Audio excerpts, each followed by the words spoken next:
Hi guys, and welcome to U-Wrench. Today we're on the Dodge Grand Caravan 2008 through 2020 model with the 3.6 V6 engine. The same engine of course can be found in the Chrysler Town Country. Today we're going to be showing you how to do a full coolant change. Let's get stuck in. So first things first, let's just get rid of the engine cover, just gives us a bit more space as we look around the engine. So let's pop that off, it's on little poppers. Pop that off, put that to one side. Okay, first things first, you want to make sure that your system is cool. Obviously if you've left your car overnight then it's going to be cool. If you're unsure whether the engine is, the cooling system is still hot or not, what you can do is you can squeeze this top hose just here and see if it's under pressure. See, it's squeezing very easily. If this was full of coolant or hot air, then when you try and squeeze this it'll actually be quite solid. You can see there's nothing in that, so that's a good indication of the cooling system being cool.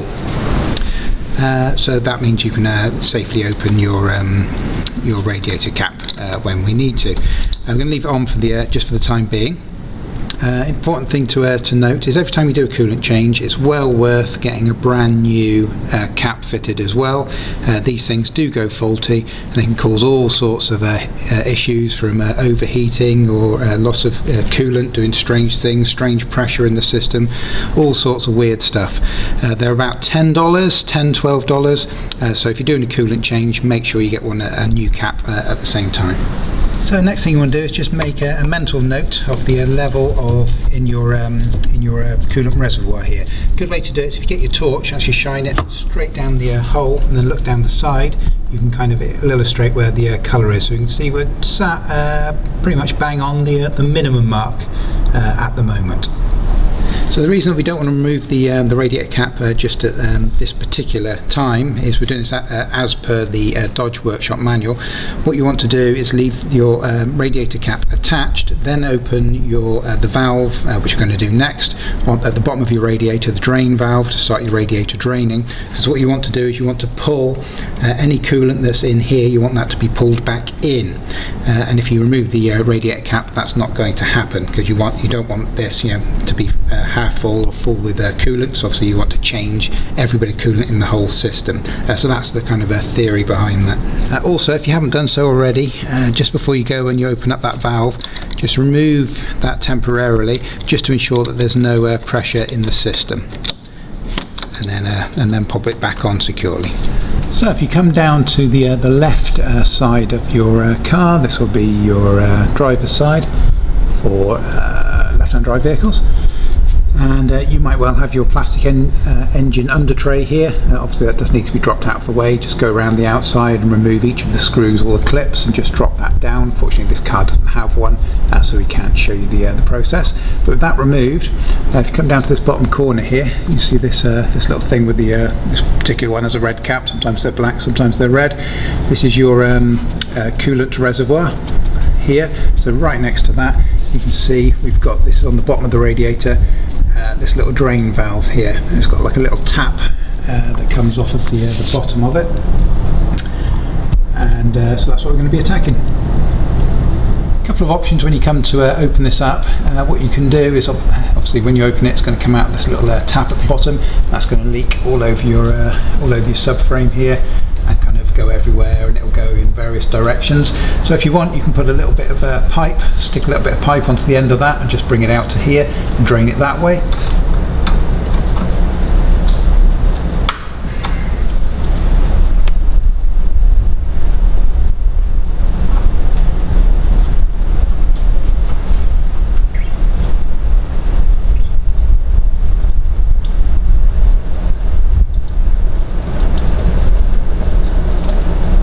So that's the bottom tap open. So that's about the speed that you'll get just using the bottom tap.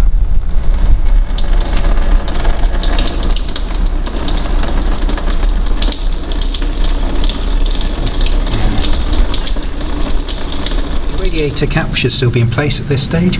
What we want to do is just keep an eye on your coolant reservoir. And and what you should see is it should start to slowly go down, because what will happen now is the system will be sucking the coolant back in from the bottom, back in via the attachment next to the radiator cap. It does take a little while, but if you listen very carefully, you should hear like a little gurgle, so you know it's still doing something. So you might want to leave that for 20 minutes, half an hour, until that gets down to the bottom. The other thing you can do, if your reservoir is draining very, very slowly, you can just unclip it and lift it up, and if you get it so that it's higher, physically lift it up so it's higher than where the radiator cap is now, you find that it drains much quicker, as we can see here. We've filmed a video on how to remove this already. We'll add a link for you in the descriptive text below on YouTube, so you can go down and check that out if you like. But if you find it's taking ages, you can just lift it out and it'll drain quickly. Or alternatively, of course, once you've got it out, you could just pour it out as well. So now we've got the reservoir empty. Here we've got a better flow going on, the dripping into the waste tray. So now you can also open the radiator cap.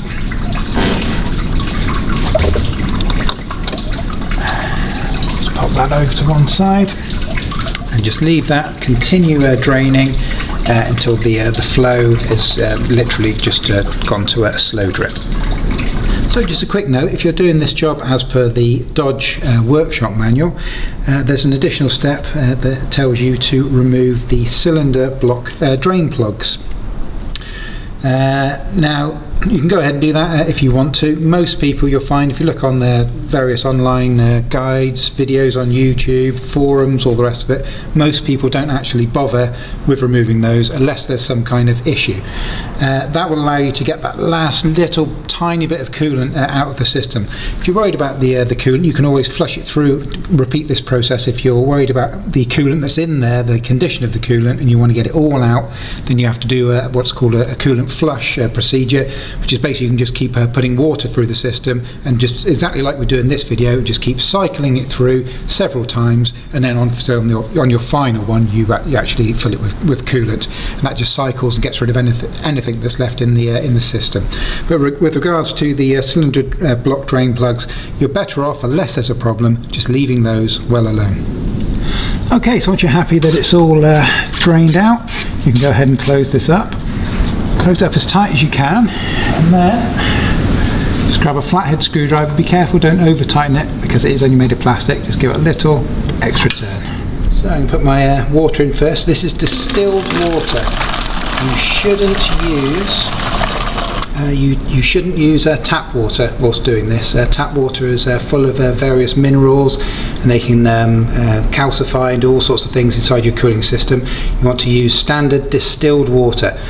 This is just normal distilled water from Walmart. It's like 95 cents for 4 litre bottles, and that's what you want to use, distilled. Do not use tap water, especially if you live in an area that has a well rather than public water. And then next, add your coolant. And remember, ours is a concentrated coolant. If yours is pre-mixed, you should not mix it with water.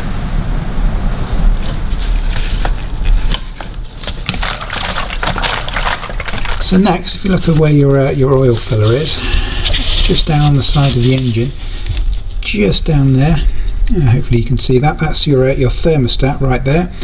And on the top of the thermostat, you've got this cross, and that's to allow you to unscrew it. And what we need to do is we need to unscrew this, because when we start to fill the coolant up, there's actually got a little kind of a bleed valve in it, and what we need to do is monitor that and fill our coolant until we see coolant starting to come out of the valve there, and then we can reclose the thermostat. So we just need to get this open, so we're going to grab a flathead screwdriver.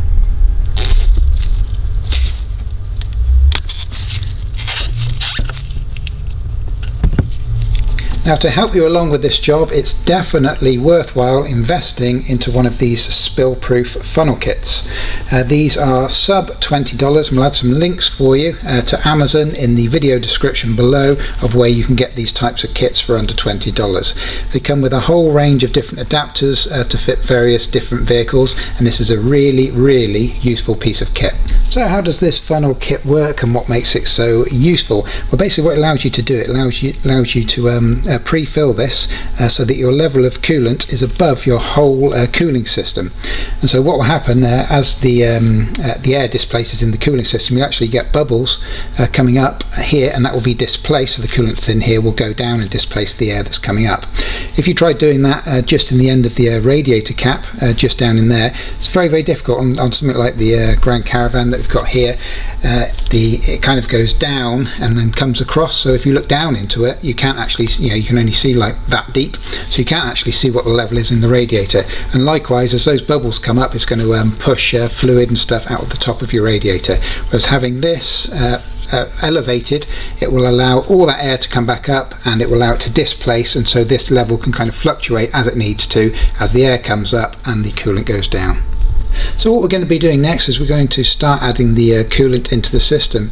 Now at this initial stage, we're not doing the complete fill. Remember, we've got that valve open on our thermostat down there. So we take a quick look at that thermostat valve again, just down here. Remember, we just opened this up a minute ago. So what we're going to do is we're going to add enough coolant into the system until we see the coolant starting to leak from this valve just down here on the top of the thermostat. And then once we get to that stage, we can close this off and continue with the refill. But that's what we need to do. We want to see the coolant coming out from the thermostat valve just down here that you've just slackened off, and then we can close that off.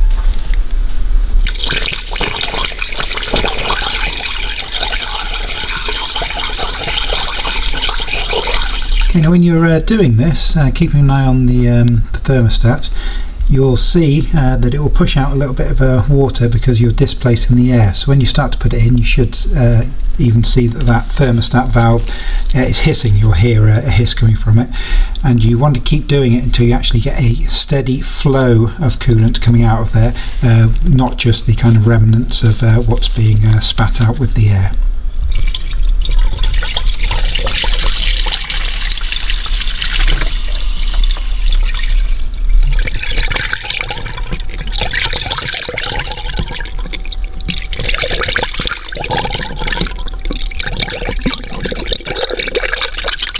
Yep, just there you can see that we're starting to get a steady flow there now down on the valve, so now ready to close that off. So just close off that valve on top of your thermostat. Okay, so there's an extra step mentioned in the Dodge Workshop manual, which we will make you aware of, and that's that they also recommend to disconnect the upper heater core hose. You've got the heater core hoses. It's these two just here. There you go, actually says heater on it. There you go. So these are the ones, and they actually go up, and they go up into the up under the bulkhead there, and those will go into the cabin, and that's what takes the coolant and the heat inside into the heater core inside the vehicle there. So they don't mention whether technically you should disconnect it at this point here, or I think more likely right up underneath there. However, again, in kind of real life, if you watch online guides, check out all the forums, again, this is another one of those steps that's not really done. We are going to be doing the full process later on, so we are going to be circulating the coolant through the heating system inside the cabin, so we can evacuate any air that's trapped in here at that stage. But the reason that they get you to do it is they say disconnect this hose, put a bit more coolant in until you see the coolant running from this hose, just like we did with the bleeder valve, and then close it again. But again, it's not essential, and we are going to do the full process, so if there is any air that gets trapped in there, that's going to circulate and come back through, and we will get rid of it.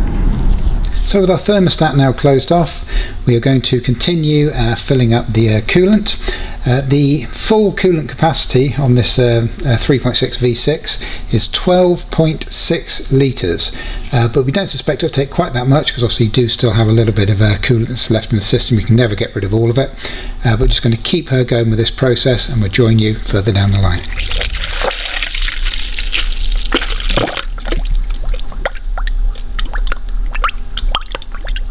And so what will happen, as you saw, is the air bubbles will come up and they'll be displaced. There's another one.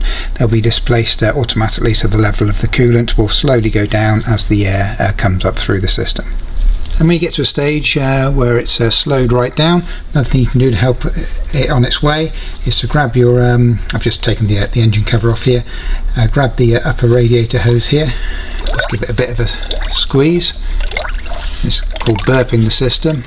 This will just help with the displacing the air and the coolant. So now at the stage we've done about 7.5 litres, something like that, and the air bubble displacement is now slowed right down. And so what we're going to do now is we're going to start the next part of the process, which is going to be to start the engine and start to get the coolant circulating around the cooling system. So what we're going to do next is we're going to start the engine and allow the engine to start to warm up. Now what you'll probably find is when you first start the engine, not a lot will change with regards to your funnel right here until the thermostat opens. That's what we're waiting for, because once that thermostat opens, then that coolant is now starting to fully cycle around the system. Now obviously we know where the thermostat is. We just opened the valve on it earlier in the process, and that off the back of that thermostat it goes directly onto your upper radiator hose, which is this large hose right here. So when you start your engine, yes, you'll have a little bit of ambient warmth coming off the engine, but you'll find that this hose here remains cold, and it will take several minutes. It needs to get up to full operating temperature, so it might take 5-6 minutes or whatever, maybe a touch longer, before that thermostat opens. Once that thermostat opens, you'll get a sudden rush of the hot coolant that's actually in the engine, surrounding the cylinders. That will suddenly, as that thermostat opens, will suddenly come up this hose. So this hose will go from feeling fairly cold to all of a sudden being literally red hot, to the point where it's quite uncomfortable to kind of hold on to it for any length of time. And that's your indication that your thermostat has opened. And then once that thermostat is opened, then you're going to see the changes in your funnel right here, and that's when you're going to need to top it up. And the other thing to mention real quickly when the thermostat does open is you may initially get a rise in the level that's in your funnel. But then what you'll see shortly afterwards, you'll get a rise, and then all of that will probably disappear, and that's when you're going to have to start topping it up. So don't be alarmed if it starts to rise. That's all kind of part of the process, and this funnel is designed to take the extra fluid that's going to come up. If you want to lower that down right down to the lowest kind of level before you start, you can put the stopper in, lift it out, and drop a little bit out, but they should have plenty of space there. But obviously you don't want to be up here to start with. You want to be quite low, so when it does come up, you've got plenty of space. So as you can see, we've just dropped our level down just to give ourselves the maximum amount of space coming up, as I mentioned before. So we're going to be starting the engine in just a second. Before we do that, what we'll do is make sure that that our heating system is turned all the way up to maximum heat on both sides. The fan should be on minimum, so you can do that on either 1 or 2. I'm going to do it on 1, and again the same for the rear. Some have a separate matrix for the rear, so just turn that up, and again low fan. So maximum heat, low fan, and then we'll start the engine.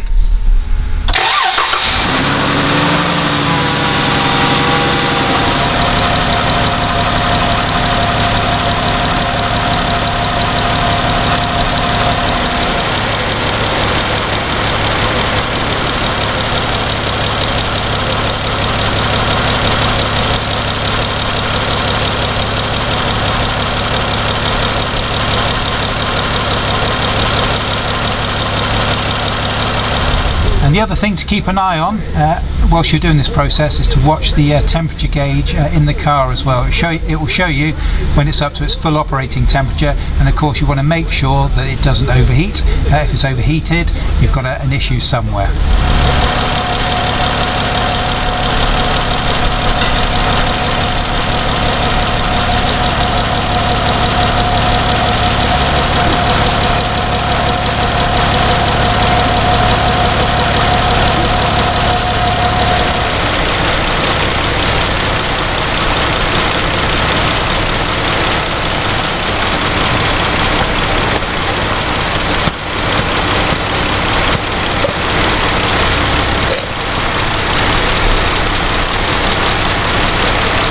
Thermostat's just opened.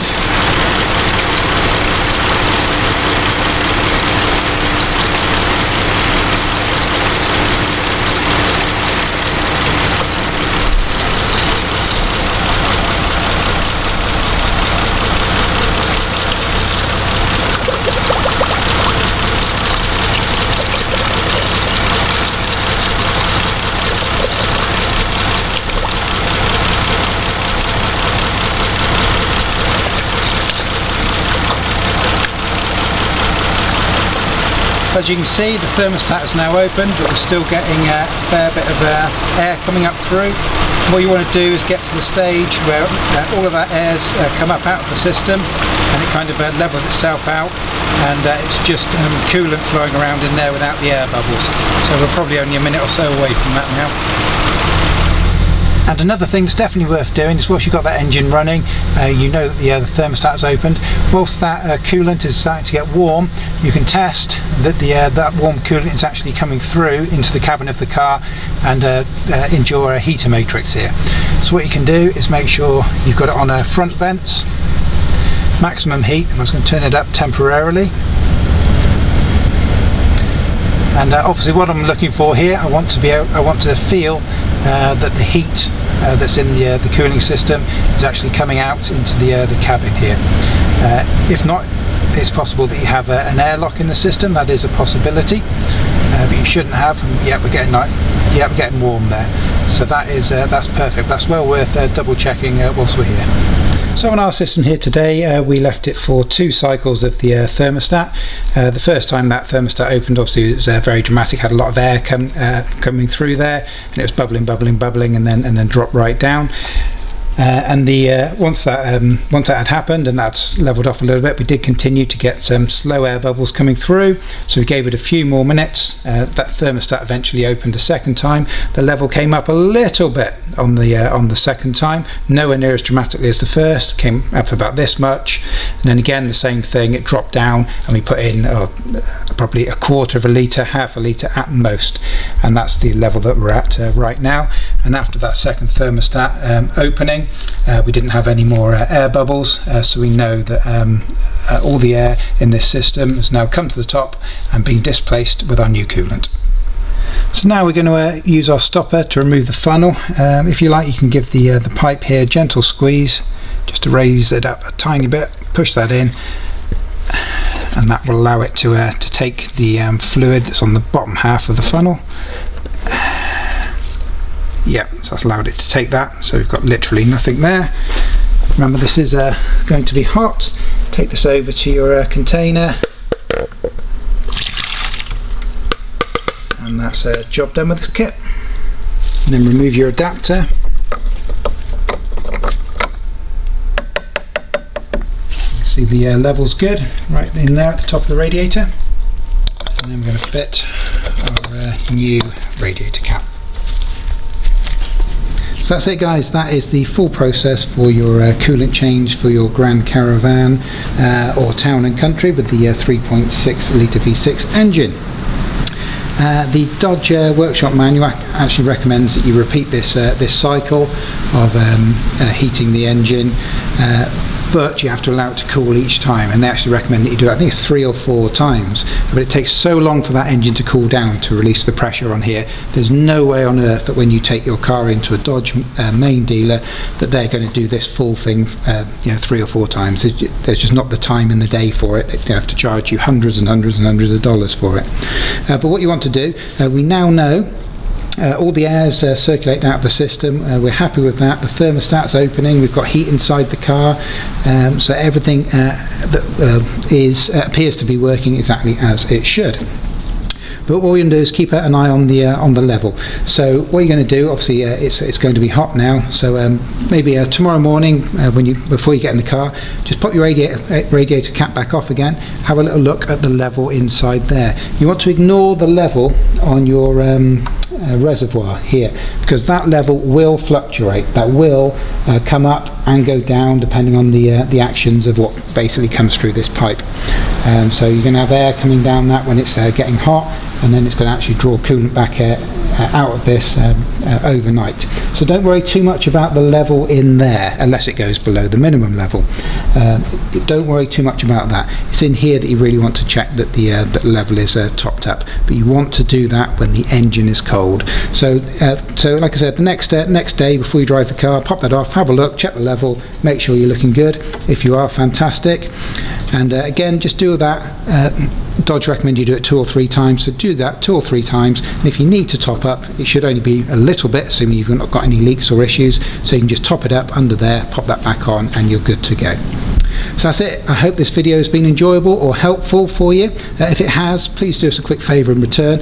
Please be sure to hit the like button before you leave us here on YouTube, and more importantly, if you could hit that subscribe button, it really does help us out. So thanks for watching, guys. Hope it's been helpful, and we'll see you again.